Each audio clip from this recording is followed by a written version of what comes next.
Mule मैंग डोंगक्यूंग को आकर के बोलता है कि फाइनली उसे उससे प्यार हो ही गया। तो डोंगक्यूंग बोलती है कि ठीक है, तो चलो हम लोग दोनों डेट करते हैं। तब ही डोंगक्यूंग की आंटी उसे बुलाने लगती है। तो डोंगक्यूंग म्यूल मैंग को जाने के लिए बोलती है और बोलती है कि मैं तुमको कॉल करती हूँ। एक सीन में हम लोग देखते हैं कि ली हुन जीना से मिलने के लिए जाता है और वो उससे बोलता है कि अगर तुम किसी को फिलहाल डेट भी करी हो या किसी को पसंद भी करती हो तब भी तुम मुझे डेट करो, क्योंकि मैं तुमसे पहले मिला था और मैंने तुम्हें पहले पसंद किया है और मैं तुम्हें अभी भी लाइक करता हूँ। तो जीना उस पर टॉवल्स फेंकने लगती है। नेक्स्ट सीन में जीना डोंगक्यूंग से मिलने के लिए जाती है। डोंगक्यूंग उसे बताती है कि मैंने फाइनली डिसाइड किया है मिलमैन को डेट करने के लिए। तो जीना बोलती है कि तुम उसे डेट नहीं कर रही थी, तब भी तुम लोग दोनों साथ में रहती थी।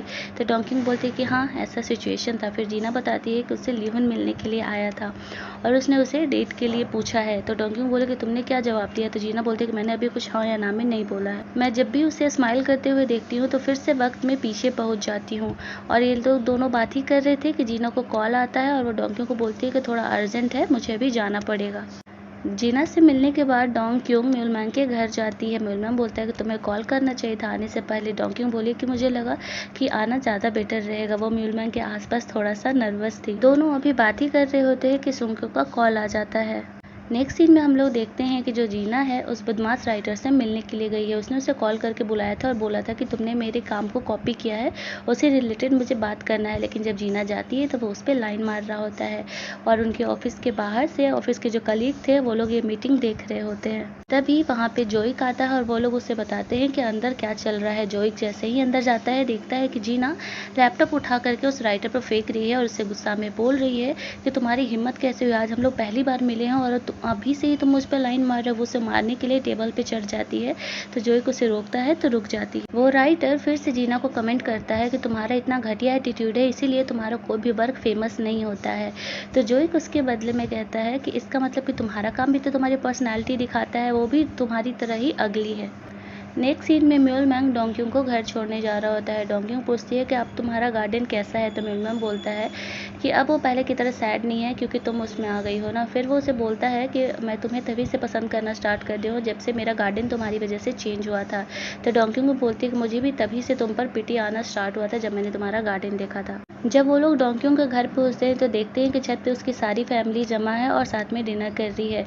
जो डोंगक्यूंग की आंटी होती है वो म्यूल मैंग को भी इनवाइट करती है। इसके बाद सारे बैठ करके अच्छे से डिनर कर रहे होते हैं हैप्पीली।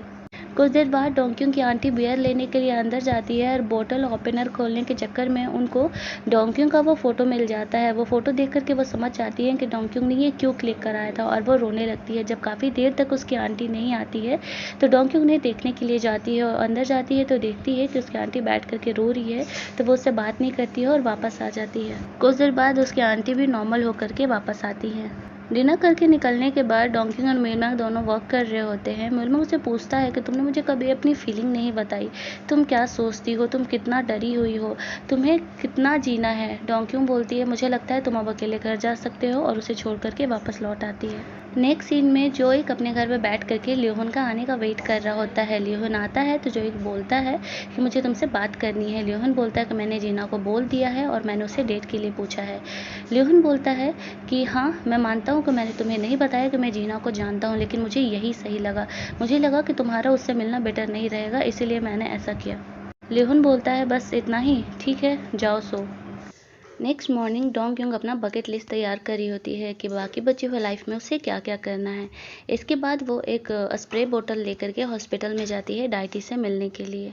डाइटी से मिलने के बाद वो बोलती है कि मुझे लगता है कि तुम्हें इसकी ज़रूरत पड़ेगी, इसीलिए मैं तुम्हारे लिए ले करके आई हूँ। फिर उसे बोलती है कि आज तक मैंने डाइटी को इतना कुछ बोला, मुझे पता नहीं था कि डाइटी को अपने छोटे छोटे कंधों पे इस पूरे वर्ल्ड का इतना ज़्यादा प्रॉब्लम लेकर के रहना पड़ता है। मुझे सच में तुम्हारे लिए बहुत ज़्यादा पिटी फील हो रहा है। तो डाइटी बोलती है कि आजकल मैं वही सुन रही हूँ जो मैं सुनना चाहती हूँ।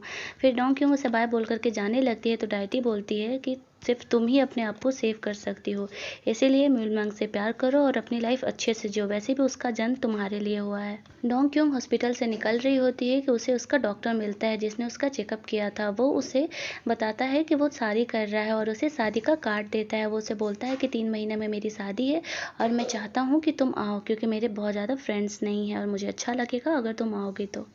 हॉस्पिटल से निकलती है डोंगक्यूंग तो वो म्यूल मैंग से मिलती है। म्यूल मैंग फिर उसे कार में ले करके जाता है डोंगक्यूंग को उनके कलीग से मिलाने के लिए। डोंग क्योंग धीरे धीरे अपना बकेट लिस्ट कंप्लीट कर रही होती है, वो अपने ऑफिस के सारे लोगों से मिलती है।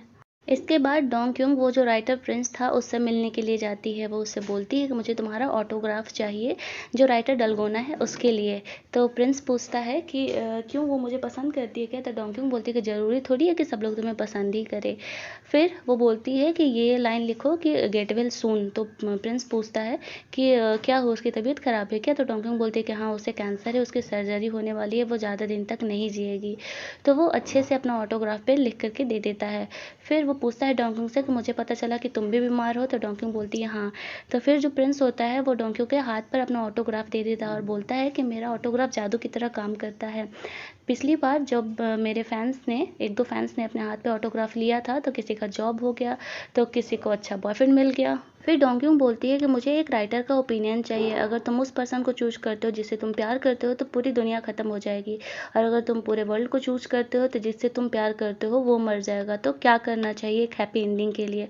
तो प्रिंस बोलता है कुछ देर सोचने के बाद कि मुझे लगता है कि उस पर्सन को जिसे वो प्यार करती है उसे छोड़ देना चाहिए, और जिन जिन लोगों को प्यार करती हैं उन लोगों को छोड़ देना चाहिए, क्योंकि पूरी दुनिया को बचाने के लिए इतना उसे कॉम्प्रोमाइज़ करना पड़ेगा, शायद यही उसकी किस्मत है। राइटर प्रिंस से मिलने के बाद डोंग क्योंग डलगोना राइटर से मिलने के लिए जाती है और उसे प्रिंस का ऑटोग्राफ देती है। वो ऑटोग्राफ देख करके काफ़ी ज़्यादा खुश हो जाती है। जब डोंग क्योंग उसके अपार्टमेंट से बाहर निकल रही थी तो देखती है कि नीचे म्यूलमैंग सिगरेट पीने की कोशिश कर रहा है। तो डोंग क्योंग उसे जाकर के रोकती है और बोलती है कि तुम्हें पता है ना कि हेल्थ के लिए अच्छा नहीं होता है सिगरेट, फिर भी तुम क्यों पी रहे हो? तो म्यूलमैंग बोलता है कि मैं तो काफ़ी टाइम से पी रहा हूँ, तुम्हें ये बात अच्छे से पता है। तो डोंग क्योंग बोलती है कि अब मैं हूँ ना तुम्हारी लाइफ में, तो तुम ये सिगरेट मत पीना। म्यूलमैंग बोलता है तुम मुझसे शादी करोगी? हम लोग डेट कर लिया, अब नेक्स्ट स्टेप तो शादी ही है ना। डोंग क्यों बोलती है तुम मुझे हमेशा अपने साथ रहने के लिए बोल रहे हो? तो म्यूलमैंग बोलता है पता नहीं, लेकिन हाँ, अगर कल को मेरा डेथ हो जाए तो कम से कम मैं तब तक तुमसे शादी करके हैप्पीली रह लेना चाहता हूँ। इसके बाद डोंग क्योंग म्यूलमैंग को अपनी मॉम डैड के सेमेट्री पे लेकर के जाती है और बोलती है कि अगर तुम्हें मुझसे शादी करनी है तो पहले मेरे मॉम डैड से परमिशन लेनी पड़ेगी। और म्यूलमैंग सच में अपने आप को इंट्रोड्यूस करता है उसके मॉम डैड के सामने, बोलता है कि मैं डोंग क्योंग का बॉयफ्रेंड, और प्लीज़ मुझे अलाउ करिए अपनी बेटी से शादी करने के लिए। इसके बाद डोंग क्योंग वहाँ से निकलती है और उसने म्यूलमैंग के लिए केक मंगाया था। वो उसे बोलती है कि ये तुम्हारे अब तक के सारे बर्थडे के लिए है, जल्दी से कैंडल बुझाओ और विश मांगो। तो म्यूलमैंग बोलता है कि मेरी विश कौन पूरा करेगा?